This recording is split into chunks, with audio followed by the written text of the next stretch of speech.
Hello, everyone, and welcome back to the Joseph Ryder Anderson podcast. So today we're going to be talking about the Sword Art Online Rare Battle. And this is going to be looking at the Rare Battle I recently did and got first place in using the Yellow Goddess deck, like I said I would. So it's a couple episodes we talked about kind of like the theory behind what decks to play, what decks are going to do well in the Rare Battle format. So I thought it would be cool to do just a quick follow-up to that based on my actual experience in the Rare Battle format. Obviously, first-hand experience is in a real tournament setting is always better than sort of more conceptual or theoretical ideas about what might do well, and even better than just what you do with testing with friends or at locals. Things are going to go very different in a Rare Battle format where people are making conscious techs versus different kinds of decks they expect to run into. It also will give you an idea of what the meta can look like. Obviously, this is just one Rare Battle tournament, but I would not be surprised to see a lot of other tournaments having this sort of a breakdown, given what's been going on in the regular store tournament format.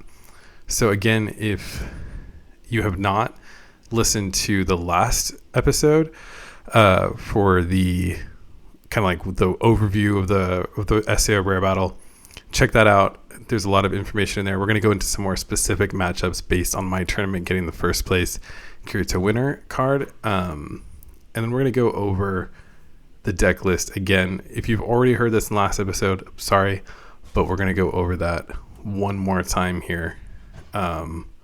For starting out with everything from the lowest to high in terms of energy cost. So starting out with the zero cost Asana card. So we have running the full play set of the Sinon and the Asana at 4 cards each. Mostly just there for raid targets, as well as it's handy to have, of course, a bunch of zero cost characters around.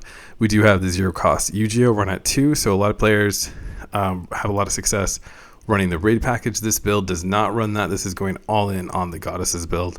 And it has the two of the zero cost Yu-Gi-Ohs. This one's here primarily for the active trigger. So you want to try to keep your triggers as close to 8 as possible. In this deck, I think we're running around 10. So with this one, having the 2 zero cost Yu-Gi-Ohs brings that down to 10, I think to 10, yeah, as opposed to running like 12. So 10's not too bad. It works perfectly fine. This deck keeps a really consistent energy line curve that you can follow up with very easily. And the other zero cost character we're running is 2 of the zero cost Lifa. The zero cost Lifa comes in handy a lot in the store tournament format. I didn't really end up using her much in the Rare Battle format. I think there's just not as much impact running around. I think the blue Aincrad deck can get a ton of impact, so she can be handy for that, but still it's nice to have a full count of 12 zeros in this deck. Really helps you make this deck more consistent, which is going to help in your matchups. So moving on from there, the 1 cost Asana is super handy at 2,500 BP, boosting to 3,000 BP. I don't remember I guess the 3,000 BP did come up in the Integrity Knight matchup, which we're going to get to in a little bit, where she was able to block an Eldry that my opponent was using. Also, shout out to Steven, Jeremy, and Mike for being featured in this podcast. Those are the 3 guys I played against. I'll be talking about our matches in that, and each one was a very solid match against a very good player, so we'll be talking about that in a second. But moving on to the 2 cost Sinon. So this Sinon does have the snipe, and this snipe is pretty handy. It's not like broken handy, but it is a very handy tool. I think I got this, I only used it once, but in that scenario it was really helpful, where I was able to take out an opposing Yu-Gi-Oh so they couldn't target that Yu-Gi-Oh with a raid Yu-Gi-Oh, so that was very helpful and just thin the line. So we have 4 of the 2 cost Sinons, 4 of the Lisbeth, 200 generating Lisbeths, 4 of the 200 generating Asanas, a very strong card, and we have 4 of the Lifas, 4 cost Lifas, 4 of the 4 cost Asanas, 4 of the 4 cost Sinons. The Lisbeth, by the way, as I've said before, the Lisbeth is super, super handy to have around for that card search, because this is going all in on the Goddesses strategy. You really need to be able to find the cards that you need when you need them. So she makes that super much more helpful. Although it was funny, there was one time when I really wanted to try to find the 4-cost Xenon to close out a game. Drew a card, used her, still wasn't able to find her. But theoretically, super helpful to find the cards you need when you need them. And then the only really tech here, and I was actually just wondering whether or not I needed this in the rare battle format, because there's not a ton of sites that you're going to face down. There's only one deck that uses a site consistently, and that is the GGO deck, which is the buggy card.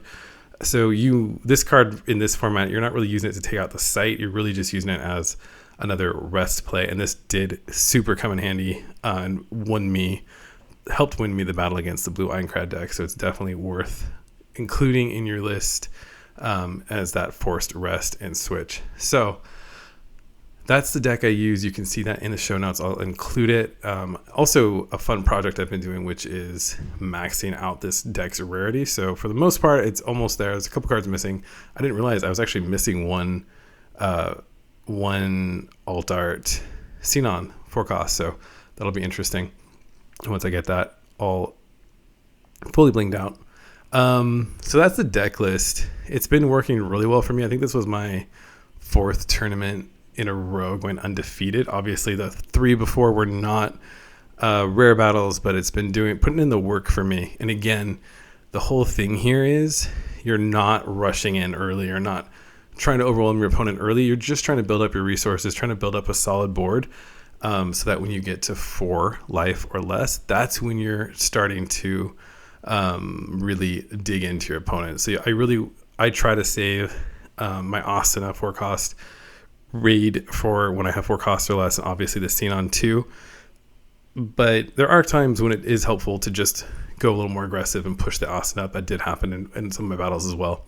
But let's just talk about each one of the battles I faced and a couple of the tricks that I used to help overcome these matchups. So number 1 was versus the deck that you're probably going to see the most of. I know I've said that before, but the blue Aincrad just seems like the overwhelmingly popular choice. Even though I don't personally think it's the best deck in this format, it's up there, but it's not the number 1 best. I would say Goddesses is probably best. But the blue Aincrad is just an overwhelming favorite in this format for people to pick.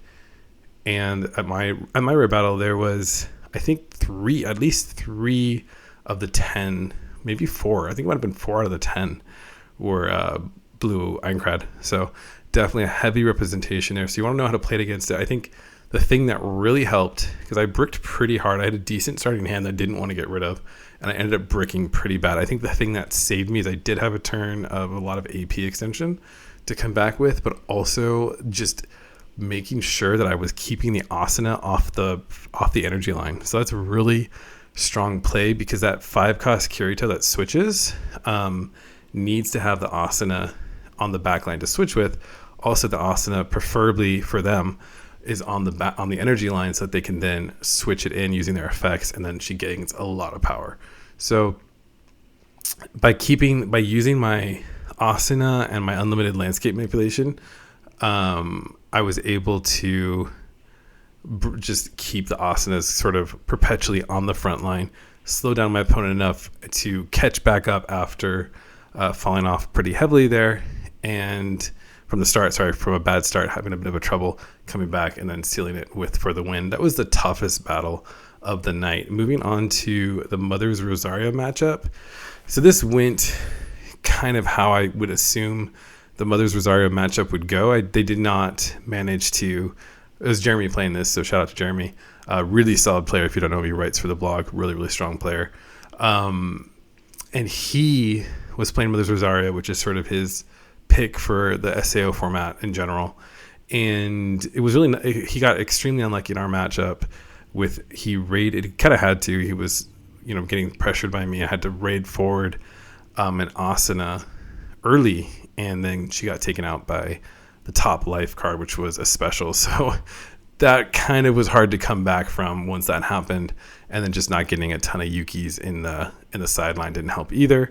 I also built up just a really strong board early. Again, I was not going for those aggressive plays. I was keeping my best cards back.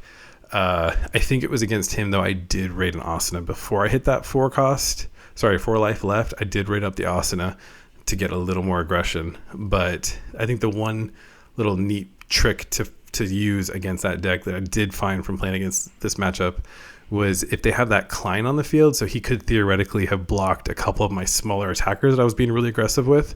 But I rated the Xenon at 4 life, so typically you want to raid the Xenon at 2 life because then you get the plus 500 and the impact. But rating at 4 life still granted me the snipe, and with 3,500, that's enough to take out the Klein, and then the Klein can't double block against the smaller attacker. So that's a move definitely to look out for in the matchup against Mother's Rosario. I think the main way that Mother's Rosario is going to win that matchup is if they can hit their cards as pretty quickly and get those rated asanas up to threaten you when you're at low life. That's their best play against you, because that is a pretty solid play against goddesses, as I've said before, that it's forcing you to block because you don't have the life to take a bunch of hits from a two damage, a damage 2 character like Asana, 4 cost Asana in that deck. So that did not happen. So that was a decent win there. And then the final match was against Integrity Knights, which is a matchup that I've had to practice quite a bit against, because if you're not careful, that deck can definitely take you by surprise. Integrity Knights can have a much stronger early to mid game. So one thing that holding back in this matchup really helps, especially if you can kind of deny them a solid target for that. I think that's one thing that helped in this matchup is just not really giving my opponent a preferable target for that early game Alice raid where she targets something that's really handy and then you can get behind. So just not doing that, just not playing your best cards forward. I think playing Lifa is a really solid strategy early, because Lifa can't be chosen, so you kind of have a guaranteed card to gain some stickiness. So you're looking to just build up a solid board before you hit to 4 life left, so then you can start taking advantage of the fact that you do have stronger late game, more powerful cards than Integrity Knights has access to. So another really good play that I did against the Integrity Knights was, if Integrity Knights is a deck that gets some pretty solid power boosts by having specific named characters on the field. So when you're playing against that deck, you really have to pay attention to what named characters they have, and you want to target the named character that they have the least of, right? So if they have 2 Alices, you're not going to disrupt their strategy much if you get rid of an Alice. But if they have only 1 Kirito, like my opponent did, he had just 1 Kirito on the energy line, and I happen to know that Kirito is probably the card with the least named characters in that deck. There's only 8 of them right now in that deck, so he's sort of a kind of a weak link. So he only had 1 on the field. So what I did is I raided the Asana early. No, I didn't. It was at 4. I waited till 4, raided the Asana, trapped the Alice on the back line, brought up the Kirito, and then I used the Radiant Light on him. So that might seem like a little bit of overkill to rest a character and then sideline him, but the rest brought him up so that the Radiant Light could be played. And that might sound like overkill, but that basically took off the Kirito. I don't think another Kirito was played until the very end of the game. So that's really hurting the Integrity Knight strategy of being able to come in and just remove a 4K character or come in with that double attack. So you really want to look to disrupt that when possible. And luckily, you do have the tools there with the Asana swapping to pick a preferential named target. This was a move that I theoretically thought was going to be really solid against Integrity Knights, but it took kind of really understanding how to play goddesses to be able to pull a move like that off. And it is a little bit counterintuitive because you're wasting a lot of resources to take out a 2000 BP 0 cost character, right? But having the name character on the field is a bigger threat than having a 4000 PP character. So if you can disrupt that, that's really what you're looking to do. So those were the 3 matchups. Again, super blue Aincrad heavy. So if you don't know how to play against that deck, definitely get some practices in. I really think that play of getting the Asanas up out of the front line is the way to go, so that they can't be moved. That's super strong. And also just, targeting things onto the back line. If you use Asana at 4 life or less, they're also locked on the back line, so they can't move up either, even if they are, let's say they're rated over, which is a danger definitely with putting an Asana on the back line. But if you have like a rated Asana, you could just lock her down on the back line too, and she can't swap. So all really good plays there. I think one really cool thing is I was really excited about the new action point sleeves. So in the past, if you remember, the action point sleeves were basically just the same artwork as the action points given out during the season, during the store tournament season. Whereas this time around, they are unique artwork that's not featured elsewhere on other products.